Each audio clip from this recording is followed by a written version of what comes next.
ओम नमः शिवाय। श्री शिव गीता 10वां अध्याय। श्री रामचंद्र बोले, हे भगवन, इस देह में यह जीव कहाँ वर्तमान है? यह कहाँ से उत्पन्न होता है और इसका क्या स्वरूप है, सो आप कहिए। देहांत में यह कहाँ जाता है और जाकर कहाँ स्थित होता है, और फिर देह में किस प्रकार आता है या नहीं आता, सो आप कहिए। श्री भगवान बोले, हे महाभाग, तुमने बहुत अच्छी बात पूछी है, जो गुप्त से भी गुप्त है, जिसे इंद्र आदि देवता और ऋषि भी कठिनता से नहीं जान सकते। हे रघुनंदन, मैं भी यह किसी दूसरे से नहीं कहना चाहता, परंतु तुम्हारी भक्ति से प्रसन्न होकर मैं कहता हूँ। मैं ही सत्य स्वरूप, ज्ञान स्वरूप, अनंत परमानंद परमात्मा, परम ज्योति, अव्यक्त एवं व्यक्त का भी कारण, नित्य विशुद्ध, सबका आत्मा, निर्लेप, निरंजन, सब धर्मों से परे तथा मन से भी अग्राह्य हूँ। सभी इंद्रिय मुझे ग्रहण नहीं कर सकती, मैं सबको ग्रहण करने वाला हूँ। मैं ही संपूर्ण लोक का ज्ञाता हूँ, मुझे कोई नहीं जानता। मैं संपूर्ण विकारों से रहित हूँ। बाल, यौवन आदि परिणाम आदि विकार भी मुझ में नहीं हैं। जहाँ वाणी भी निवृत्त हो जाती है तथा मन से भी अप्राप्त है, उस आनंद ब्रह्म मुझको प्राप्त होकर यह प्राणी फिर कहीं से भी भय को प्राप्त नहीं होता। जो संपूर्ण प्राणियों को मुझ में देखता है और मुझे संपूर्ण प्राणियों में देखता है, वह निंदा रहित हो जाता है। जिसको सभी भूत प्राणी आत्मा रूप दिखते हैं, उस सर्वत्र एक रूप देखने वाले को कहाँ शोक और कहाँ मोह होता है। यह संपूर्ण भूतों में गुप्त रूप आत्मा प्रकाशित नहीं होता, परंतु संपूर्ण में वर्तमान है। सूक्ष्म बुद्धि पुरुषों को ही दिखाई देता है। अनादि अविद्या से युक्त मैं ही एकमात्र अविनाशी अव्याकृत ब्रह्म जगत का कर्ता ईश्वर हूँ। जिस प्रकार अविद्या के साक्षी भूत ज्ञान पर स्वप्न में त्रिलोकी की कल्पना की जाती है, इसी प्रकार मुझ में यह जगत उत्पन्न हो दिखता है, स्थिति पाता है और लय हो जाता है। अनेक प्रकार की अविद्या के आश्रय होकर जीव रूप से भी मैं ही निवास करता हूँ। 5 कर्मेंद्रियाँ और 5 ज्ञानेंद्रियाँ, मन, बुद्धि, अहंकार, चित्त, इनका चतुष्टय और 5 प्राण, यह सब मिलकर लिंग शरीर को उत्पन्न करते हैं। उसी लिंग शरीर में अविधा युक्त यह चैतन्य का प्रतिबिंब पड़ता है। उसी को व्यवहार में जीव क्षेत्रज्ञ और पुरुष कहते हैं। वही जीव अनादिकाल से पुण्य पाप से निर्मित हुए स्थावर जंगम आदि देहों में वास कर शुभाशुभ कर्म का फल भोगता है। उसी की परलोक गति होती है तथा वही जागृत, स्वप्न, सुषुप्ति, इन तीनों अवस्थाओं का भोगता है। जैसे दर्पण के मलिन होने से मुख भी मलिन दिखता है, इसी प्रकार अंतःकरण के दोषों से आत्मा विकारी दिखता है। अंतःकरण और जीव, इन दोनों के परस्पर अध्यास के कारण और एक भाव का अभिमान करने के कारण परमात्मा भी दुखी सा प्रतीत होता है। जिस प्रकार मरुस्थल में दोपहर के समय सूर्य किरण रेत में पड़ने से जल की प्रतीति होती है, जो केवल अज्ञान ही है, वह जल स्वरूप नहीं, केवल संताप ही करने वाला है। इसी प्रकार आत्मा भी निर्लेप है, परंतु वह मूढ़ बुद्धि वालों को अविद्या और अपने दोष के कारण कर्ता व भोक्ता धर्म वाला मानता है। इस अन्नमय पिंड के स्थूल देह में हृदय के विषय जीव स्थित रहता है और नख के अग्रभाग से लेकर शिखा पर्यंत व्याप्त हो रहा है। अतएव तू सावधान होकर सुन। वही यह जीव मैं मनुष्य, मैं ब्राह्मण इत्यादि अभिमान करता हुआ इस मांस पिंड में स्थित है। नाभि से ऊपर और कंठ से नीचे अवकाश के स्थान को व्याप्त करके सदा स्थित रहता है। इतने ही स्थान के बीच में हृदय है, जिसका स्वरूप डंडी सहित कमल कली के समान है। उसका मुख नीचे को है, उसमें सूक्ष्म और सुंदर एक छिद्र है, उसी को दहराकाश कहते हैं। उसमें जीव रहता है। केश के अग्रभाग का 100वां भाग कर फिर उसका भी 100वां भाग करके जो परिमाण किया जाए वही सूक्ष्मता जीव की जाननी चाहिए। वस्तुतः तो जीव के स्वरूप का परिमाण नहीं है कि ऐसा है और इतना है। जिस प्रकार कदम्ब के फूल के चारों ओर केसर होती है, इसी प्रकार के हृदय स्थान से सहस्त्रों नाड़ी निर्गत हुई हैं जो शरीर में व्याप्त हैं। वे हित और बल को देती हैं। इस कारण उनकी हित संज्ञा योगियों ने उन नाड़ियों की संख्या 72,000 कही है। जिस प्रकार सूर्य से किरण निर्गत होती है, इसी प्रकार जो नाड़ी हृदय से निकली है उनमें 101 मुख्य नाड़ियों ने संपूर्ण शरीर को वेष्टित कर दिया है। और प्रत्येक इंद्रियों में 10-10 नाड़ी हैं। उन्हीं के द्वारा विषयों का अनुभव होता है। यह नाड़ी ही सुख दुख जागृत स्वप्न आदि के साक्षात का कारण है। जिस प्रकार नदी जल को बहाती है, इसी प्रकार नाड़ी सुख दुख रूप कर्म फल को बहाती है। इन 101 नाड़ियों में से एक नाड़ी अनंत नाम बहाती है जो ब्रह्मरंध्र तक पहुँच गई है। जो सुषुम्ना नाम नाड़ी है, उसमें प्राप्त होकर वह जीव मुक्त हो जाता है। जिस समय यह अंतःकरण काम आदि दोष शून्य होता है, उस समय यत्न करने से योगी का आत्मा इस नाड़ी में प्राप्त होता है। परंतु उस समय सद्गुरु की कृपा और पूर्ण ज्ञान की आवश्यकता है, कारण कि ज्ञान द्वारा मुक्ति प्राप्त होती है।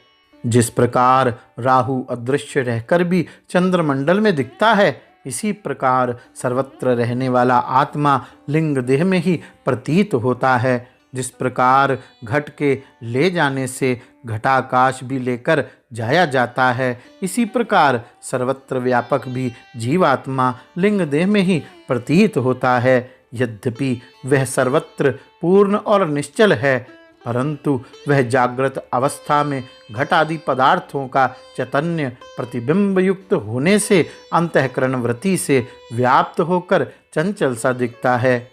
जिस प्रकार से सूर्य दशों दिशाओं को व्याप्त करता है, इसी प्रकार निष्क्रिय और सर्व पदार्थों में व्याप्त लिंग देह के संबंध से उत्पन्न हुई अंतःकरण की वृत्ति नाड़ियों द्वारा बाहर जाकर विषयों में प्राप्त हो उन्हें प्रकाशित करती है।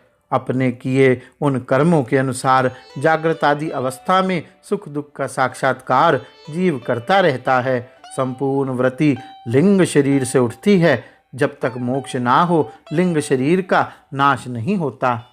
जिस समय ज्ञान द्वारा जीव और ब्रह्म का भेद मिट जाएगा और अविद्या सहित इस लिंग शरीर का नाश हो जाएगा, उस समय केवल आत्मा का अनुभव मात्र अहम ब्रह्मास्मि इस स्वरूप में स्थिर होने से ही मुक्त होता है। जिस प्रकार घट के उत्पन्न होते ही घटाकाश उसमें प्राप्त हो जाता है और उसके नष्ट होने से वह अपने स्वरूप में अवस्थित रहता है। जब जागृत अवस्था में भोग देने वाले कर्मों का क्षय होकर स्वप्न काल में भोग देने वाले कर्म जागृत समय के देह गेह आदि विषय के साक्षात करने वाले ज्ञान को छिपाकर जब जागृत होते हैं, तब परमेश्वर की इच्छा से पूर्व अनुभव किया हुआ स्वप्न समय के विषय के जागृत होने पर यह मायावी अविधोपादि जीव माया की निद्रा के योग से जागृत अवस्था में भी स्वप्न से भिन्न स्वरूप अवस्था की ओर देखता है। घट आदि विषय तथा बुद्धि आदि करण और स्वप्न समय के भोग देने वाले पदार्थ के समान सब सृष्टि अंतःकरण ने कल्पना की है। अंतःकरण की कल्पना से यह जगत अनेक भाव से दिखता है। इन सब को देखने वाला स्वयं ज्योति आत्मा साक्षी रूप से सब में वर्तमान है। इस अवस्था में अंतःकरण आदि सर्व पदार्थों की वासना भावना से की हुई असत्य होने से वह वासना रूप ही है और परमात्मा उसी स्थान में वासना मात्र से साक्षी है।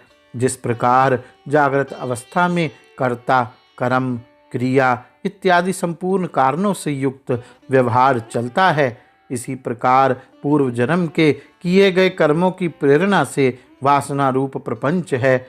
परंतु जागृत अवस्था में प्रपंच का व्यवहार समर्थ होता है और स्वप्न अवस्था में कल्पित है। यही इसमें भेद है। संपूर्ण बुद्धि वृत्ति का साक्षी आत्मा स्वयं ही प्रकाश करता है। उस साक्षी का जो वासना मात्र साक्षीपना है उसे स्वप्न कहते हैं। बाल अवस्था में जो कुछ जागृत में किए हैं उस समय उसी की वासना हृदय में प्रबल रहती है, इस कारण वे ही स्वप्न देखते हैं। और तरुण अवस्था में इंद्रियां अपने व्यापार में कुशल हो जाती हैं, जिससे वह तद्रुप ही स्वप्न देखता है। और जो वृद्धावस्था में परलोक जाने के निमित्त दान धर्म विद्या आदि दान ऐसे उत्तम कर्म करते हैं, उनके हृदय में यह वासना दृढ़ हो जाती है, तो प्राय वह भी इसी प्रकार के स्वप्न देखा करते हैं। जिस प्रकार से शेन पक्षी आकाश में भ्रमण करते करते जब थक जाता है तब विश्राम का और कोई उपाय नहीं देखकर निज पंखों को सिकोड़कर अपने घोंसले में विश्राम करता है, इसी प्रकार जागृत और स्वप्न अवस्था में विचरने से जब आत्मा श्रांत होता है तब संपूर्ण इंद्रियों के शिथिल होने से सब साधनों को लय कर देता है। नाड़ियों के मार्ग से इंद्रियों की वासना को आकर्षण कर जागृत और स्वप्न अवस्था के सब कार्य समाप्त कर आत्मलीन हो जाता है। जिस समय यह माया से आच्छादित चैतन्य अव्याकृत स्वरूप में लय होता है उस समय संपूर्ण प्रपंच लय हो जाता है। परंतु यह लय आत्यांतिक नहीं है, इसमें केवल कार्य रूप का नाश होता है, इस कारण रूप वासना बनी रहती है। जिस पुरुष की किसी स्त्री की अत्यंत इच्छा हो और वह उसे प्राप्त हो जाए तो उसके संभोग से जो सुख मिलता है उसकी सीमा है, परंतु उससे कहीं अधिक सुख निद्रा अवस्था में जीव को आनंदमय कोश में प्राप्त होने से होता है। जब जीव को बाह्य विषय का ज्ञान नहीं होता वह अनंतर अर्थात मोक्ष की अवस्था के समान है, जिसमें विषय वासना अत्यंत निवृत्त होती है, निवृत्त वासना वाला भी नहीं होता। निद्रावस्था में जीवात्मा जब ईश्वर को प्राप्त होता है तब जागृत आदि अवस्था में जैसे ईश्वर से भिन्न रहता है वैसा वहाँ भी भिन्न रहता है, तब भी भेद नहीं जाता। जो भी उस अवस्था में अविद्या की सूक्ष्म तत्ववृत्ति आने से जैसे सुख अनुभव करता है, उस सुख को जैसे मैं सुख से सोया और दूसरा कुछ भी ना जाना, केवल अज्ञान का ही अनुभव है। परंतु यह अज्ञान भी साक्षी आदि की वृत्ति से अनुभव किया जाता है कि सुख से सोया। यदि साक्षी ना हो तो सुख से सोने की स्मृति किसी प्रकार नहीं हो सकती, क्योंकि गाढ़ निद्रा में सोते समय तो उसे सुख का अनुभव होता नहीं, उसके पश्चात जागृत होकर साक्षी के द्वारा जानते हैं। जागृत स्वप्न सुषुप्ति यह तीन अवस्था जैसी इस लोक की है वैसी देवलोक की है। सुषुप्ति के अंत में जब जागृत अवस्था आती है तो अपने कारण रूप जीव के प्रारब्ध के कर्म से फिर इंद्रियां इस प्रकार जाग उठती हैं जिस प्रकार अग्नि से विस्फुलिंग उठने लगते हैं। जिस प्रकार जल से भरा हुआ घड़ा जल में डुबा दो और यदि उसे फिर निकालो तो वह उस जल से भरा हुआ ही आता है, इसी प्रकार से यह जीवात्मा इंद्रिय आदि सहित कारण में लय को प्राप्त होकर उन इंद्रियों सहित ही जागृत अवस्था को प्राप्त होता है। विज्ञानात्मा जीव, कारणात्मा ईश्वर, ये दोनों वास्तव में एक ही रूप हैं, किंतु अविद्या के प्रपंच से उनमें भेद प्रतीत होता है। जब यह अविद्या नष्ट हो जाए तो ऐसा नहीं होता, उस समय दोनों एक रूप हो जाते हैं। जिस प्रकार से एक ही सूर्य जल आदि पदार्थों में प्रतिबिंबित होने से अनेक रूप दिखता है और जल के चलायमान होने से सूर्य आदि में भी चंचलता प्रतीत होती है, इसी प्रकार कुटस्थ एक ईश्वर ही है और अनेक देहों में प्रतिबिंबित जीव रूप से प्रविष्ट होकर अनेक रूप गमन आदि रूप से देखता है। आत्मा देहादि उपाधि से रहित सब प्रकाश है, परंतु स्वरूप की स्मृति लोभ करने वाली माया ने विस्मृति को प्राप्त कर दिया है।